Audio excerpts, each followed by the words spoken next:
Attention à votre main. Là, hop, laissez.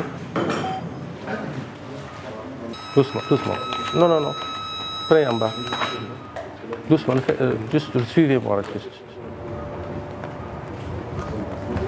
Ok. Ouais, bon.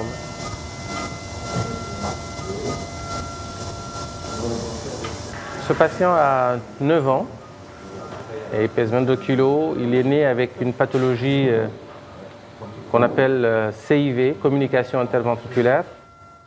Le sang va beaucoup passer de gauche à droite parce que la partie gauche est il y a beaucoup plus de pression, donc le sang passe à travers ce trou. Le cœur de Fatim ralentit, puis s'arrête. Au bout de ce cardiogramme plat, une machine assure pendant plus de 2 heures la circulation extracorporelle de son sang. Cet appareil coûte 150 000 €, mais l'investissement est très loin d'être amorti. Malheureusement, dans le cas actuel des choses, cette machine elle peut servir. L'année dernière, il y a dû avoir 3 cas dans le centre. Du coup, elle est peu utilisée dû à la manque d'activité.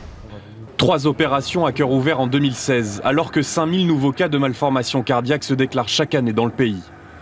On n'a pas de couverture sociale, donc les patients payent l'impôt et donc ce qui fait que nous n'avons pas suffisamment de patients. Il y a des patients, mais ils ne sont pas nombreux ceux qui peuvent se faire prendre en charge.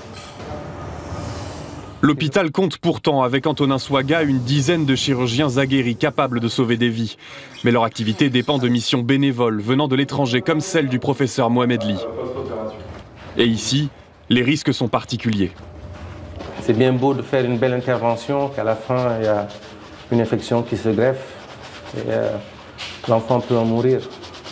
Donc du coup, c'est vrai que c'est encore beaucoup plus stressant, parce qu'il y a un rajout.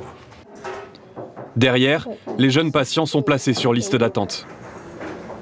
La colère et la honte des parents s'ajoutent à l'urgence de trouver une solution pour leurs enfants malades, dont l'espérance de vie ne dépasse pas 10 ans. Le médecin m'avait expliqué que plus elle va grandir, plus ça va être difficile pour elle déjà même de respirer, à plus forte raison faire une activité physique. Donc la moindre activité physique, à monter l'escalier, jouer au ballon, ça allait devenir un enfer. J'avais peur parce que je n'avais jamais entendu parler d'une telle maladie. Donc je ne savais pas, je m'en voulais, je me disais est-ce que c'est parce que j'étais malade pendant la grossesse, est-ce que parce que je prenais des médicaments contre l'ulcère, je me posais plein de questions. Ré, ça c'est Ré? Waouh, et le dos?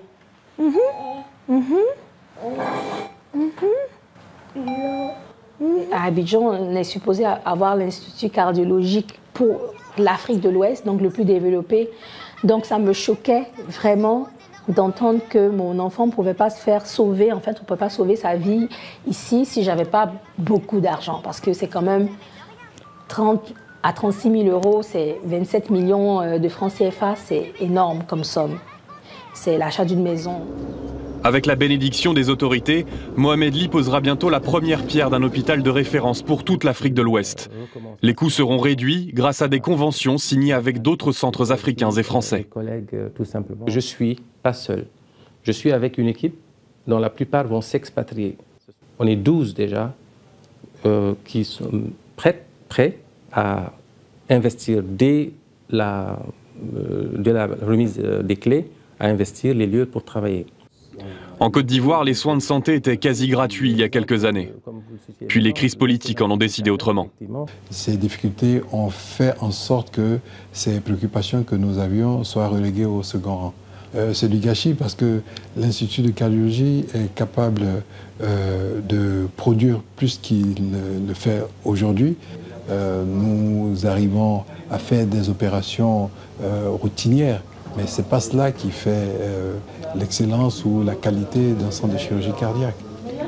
En tout, 25 enfants ont été opérés en une semaine seulement.